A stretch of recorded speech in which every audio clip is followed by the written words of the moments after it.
लो भाई लोग, तो क्या हाल चाल है। तो हम एपिसोड 24 ला चुके हैं अल्टीमेट डीमन का। पिछले एपिसोड में आपने देखा था कि कहते जो ईवल और कहते गॉड के बारे में बताया जा रहा होता है। जो कंटेंट होता है वो कैसे क्रिएट हुआ होता है, और 5 ईवल लोग होते हैं जिन्होंने कहते हैं सारे किए थे। बस कहते इन पिक्चरों में कहते हैं बच्चों को छोड़ के, जो ये 5 बच्चे हैं इनको छोड़ के जो पीछे 5 लोग हैं वो लोग ईवल कहते हैं, न्यू लोग कहते हैं ईवल लोगों को क्रिएट कर देते हैं धरती को डिस्ट्रॉय करने के लिए। और जो गॉड थे उन लोगों ने उन सब लोगों को, ईवल लोगों को कहते हैं पनिशमेंट दी थी। और फिर हमारे वुरेन को याद आता है, उस बंदे को मॉन्स्टर को मारा था। उस मॉन्स्टर ने जाते हुए मरते समय बोला था कि गॉड का जो असली निशान है वो फेल हो चुका है। मतलब कि वही लोग की कहते हैं जो न्यू ईवल लोग कहते हैं पैदा हुए उन लोगों को मारने के लिए उन्होंने किया था। लेकिन वो बंदा आखिरी में जाते हुए ये भी बोल रहा था कि कुछ लोग चाइल्ड ऑफ होप, इनमें से कहते हैं कुछ लोग मारे गए हैं, कुछ लोग कहते हैं फैल गए हैं, कहीं और कहते हैं बस गए हैं जाके। पुरैन होता है ये पढ़ने के बाद वो सोच रहा होता है अच्छा तो ये सारा कहते हैं केस है। वो सारी बातें समझ में आ गई कि कहते हैं जो लोग मेरे को मारने आए थे वो कहते हैं गॉड का असिस्टेंट प्लान था। लेकिन ये सारी चीज़ें फेल हो गई हैं। कुछ डेविल है जो कि कहते हैं एक डीमन है जो कि कहते हैं उसके पार्ट वगैरह यहाँ से वहाँ पर फेल चुके हैं, उसको कहते हैं लाना है। लेकिन छोड़ो, अब मेरे को ये चीज़ें समझ में आ गई। और अगर मेरी कोई गलती नहीं है, कोई मैं मिस्टेक नहीं सोच रहा था, जो चीज़ मैं कहते हैं ढूंढने के लिए आया था, जो डीमन लॉर्ड ने मेरे को टास्क दिया था वो चीज़ शायद यही है ट्रूथ कहते हैं गॉड की आइडेंटिफाई, मेरे को यही पता करना था। तो इसका मतलब कि मेरा इन्फॉर्मेशन ये सब कुछ हो चुका है। तो जो डैड है वो कहते हैं सच में मेरे ऊपर कहते गर्व करेंगे कि अच्छा बोलेंगे। तो ब्लैक डॉग होता है वो जो कहते लकड़ी है या कहते कह रहा हो शरीर का हिस्सा होता है, उसको कहते वो छूता है और जैसे उसको कहते टच करता है हल्का सा, उसमें से कहते ग्रीन टाइप की कहते रोशनी निकलने लगती है। और जो हमारा वुरेन होता है देखने बाद बोला था अबे डगी, ब्लैक डगी ये तूने कर क्या दिया, ये चल के आ रहा है यहाँ पे। जो कहता है ब्लैक डगी होता है ये सुनने बाद बोल रहा होता है वुरेन से कि मेरे को नहीं मालूम कि क्या हो रहा है, लेकिन बस मैंने इसे कहते हैं इस टुकड़े को बस थोड़ा सा मैंने टच किया था, यही इसी वजह से हो रहा है ये सब। देखते हैं उस टुकड़े में से कुछ अजीब सा कहते निकलता है और वो कहते ओपन होता है और बोल रहा होता है उसमें से आइडेंटिटी स्कैन चेकिंग हो रही है। और कहते हैं ब्लैक डॉग की वो स्कैनिंग वगैरह कर रहा होता है और करने के बाद बोल रहा होता है कि स्कैनिंग कंप्लीट हो चुकी है, तो आपकी कहते हैं जो आइडेंटिटी इन्फॉर्मेशन है उस चीज़ के बारे में हम बताते हैं।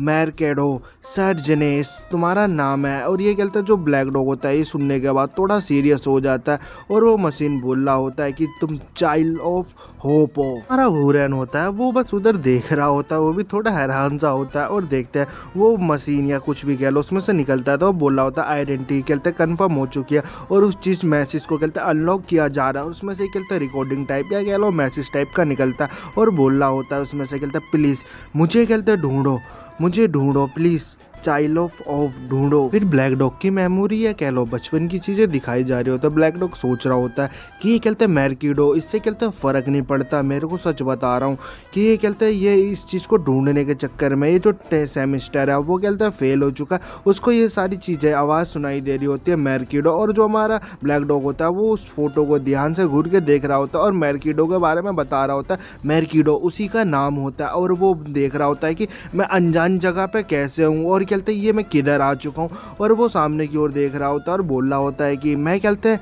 ये मैं किस जगह पे आ चुका हूँ और यहाँ पे मैं फिर से आया हूँ, पता नहीं क्यों मेरे को कुछ तो फील हो रहा है, लेकिन मैं कुछ चीज़ें कहते हैं मैं भूल चुका हूँ, कुछ तो इम्पोर्टेंट है जो कहते हैं मेरा इंतज़ार कर रहा है, जो मेरे को करना है, लेकिन वो चीज़ें कहते हैं मेरे को याद नहीं आ रही। ये कहते हैं इस नाम से कहते हैं जुड़ा हुआ है मैरकीडो सर्जन, इस चीज़ ये चीज़ मेरे को याद नहीं आ रही। तभी हमारा वुरेन वहाँ पे बोलने लगता है कि देखो ये सब तो ठीक है, लेकिन कहते हैं ये जो टुकड़ा है इसके कहते हैं पीस अगर हमने कहते हैं कनेक्ट करके इसे जोड़ लिए तो ये सारी चीज़ें जो हमारे पास जो क्वेश्चन है उस चीज़ का कहते हैं हमारे को जवाब मिल जाएगा कि ये चल क्या आ रहा है और ये है क्या चीज़।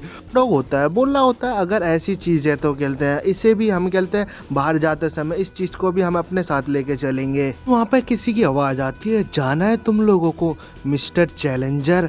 और देखते हैं वो सब लोग भी हैरान हो जाते हैं वुरेन और ब्लैक डॉग। और देखते हैं सामने से एक बंदा कुल्हाड़ी लेके आ रहा होता है और बोल रहा होता है कि तुम लोग इस चीज़ के बारे में मत सोचो कि तुम यहाँ से कहते जिंदा वापस जा सकोगे। और वो बंदा होता है वो कहते तुरंत ही अपने पॉकेट में से वो गैस निकालता है। ब्लैक डॉग भी वो एकदम हैरान हो जाता है क्योंकि वो एकदम जहरीली गैस होती है और उस चीज़ को वो छोड़ने लगता है वहाँ पे गैस ही गैस।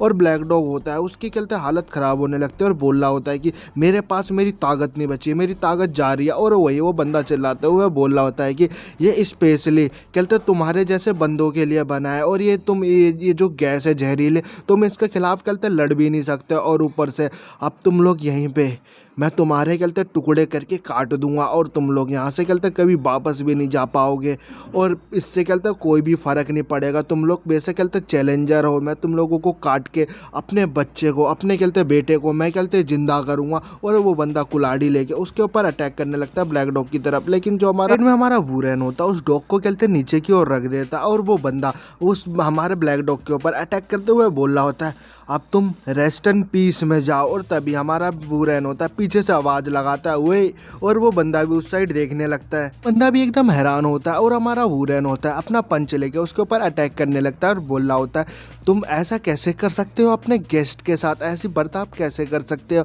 Mister Buttler. और हमारा वुरेन होता है उससे गेस्ट से कोई फ़र्क नहीं पड़ता, और उसे कहते जोरदार उस बटलर को कहते एक पंच मारता है, जिससे कि वो पीछे की ओर जाके गिरता है, और उसकी वजह से जो धमाका होता है और जो गैस होता है वहाँ से कहते निकल जाता है। और हमारा जो वुरेन होता है वो नीचे फ़ोटो देखते हुए बोल रहा होता है कि मैं तुम्हारे ऊपर इसलिए दया कर रहा हूँ, तुम्हारे को इसलिए छोड़ रहा हूँ क्योंकि तुम कहते हैं अपने बेटे को टेडी को तुम रिवाइव करना चाहते हो, तुम उसे ज़िंदा करना चाहते हो। और मेरे को इससे फ़र्क नहीं पड़ता कि तुमने कितने लोगों को मारा और कितने लोगों को तुम मारोगे, क्योंकि तुम अपने बेटे को रिवाइव करने के लिए ऐसा कर रहे हो। मेरे को इस चीज़ से फ़र्क नहीं पड़ता, और मैं इस चीज़ में कहते एंटर नहीं करूँगा कि तुम लोग कहते कर क्या रहे हो, ठीक है। और ऊपर से अगर तुम अपने बेटे को सच में तुम रिवाइव करना चाहते हो, तुम टेडी को सच में रिवाइव करना चाहते हो, तो मैं इस चीज़ से मैं खुश हूँ कि हाँ तुम उसको रिवाइव कर रहे हो। टेडी का बाप यहाँ कहते हैं मिस्टर बटलर होता है, वो बोल रहा होता है हंसते हुए कि मैं वैसे भी कहते हैं बुढ़ा हो चुका हूँ, और देखो तुमने बस एक ही पंच मारा, उसने में मेरी बहुत गंदी तरह हालत हो चुकी और मैं इस चीज़ से कहते हैं इम्प्रेस भी हूँ कि कहते हैं मेरे को विश्वास नहीं हो रहा है कि तुम कहते हैं इस गैस से ही तुम एकदम आसानी से बच गए, जैसे कि ये यूजलेस है। जो हमारा वुरेन होता है वो उस ब्लैक डॉग को अपने कंधे पे उठा लेता है और वहाँ से जा रहा होता है और बोल रहा होता है अरे चच्चा मुझे इस चीज़ के लिए माफ़ कर देना जो टेडी है उसकी मौत की वजह से, लेकिन मैं एक चीज़ बताऊं, मैं टेडी से इस चीज़ से भी जेलस करता हूं कि उसका फादर उससे इतना ज़्यादा प्यार करता है, इतना ज़्यादा प्यार करता है कि मैं क्या बोलूं। लेकिन अगर कहते मैं टेडी की जगह पे होता तो मैं ऐसा नहीं चाहता कि जो मेरे फादर है वो उनकी आदत है, मतलब ऐसी हरकतें वो करें। ब्रेन होता वो वहाँ से कहते निकलते हुए बाहर की ओर आ जाता है, और उधर ही जो मिस्टर बटलर होता है वो हंस रहा होता है और बोल रहा होता है कि ये बच्चा बहुत ज़्यादा कहते बातचीत करता है, सच में अगर इससे कहते उसे वो ये टांग चाहिए, उसे वो लेग चाहिए तो वो ले जाए। इससे कहते जो मेरा लॉर्ड है उसको उस चीज़ से कहते फ़र्क नहीं पड़ेगा, मेरा बेटा रिवाइव होके तो रहेगा ही रहेगा। लेकिन कहते हैं उसने बस मेरे को इस चीज़ से, ये चीज़ मेरे लिए इंपॉर्टेंट नहीं है इतनी ज़्यादा, क्योंकि जो सेक्रीफाइस अल्टर है वो अभी भी ठीक है, जो गॉड है वो कहते हैं गॉड है वो मेरी आवाज़ सुन रहे होंगे, और वो मेरी आवाज़ सुन रहे होंगे कसम से। और जो मेरा बेटा है वो सच में जिंदा होके रहेगा तो रहेगा, और उसकी हालत भी ख़राब होते, खून वून निकल रहा होता है। और गाइस एपिसोड यहीं ख़त्म होता है। नेक्स्ट एपिसोड में देखेंगे इसका बेटा कैसे रिवाइव होगा और गॉड रिवाइव करेंगे या नहीं करेंगे। मिलते हैं हम नेक्स्ट एपिसोड में, तो कमेंट करके ज़रूर बताना कैसी लग रही है आपको कैसी है मांगा।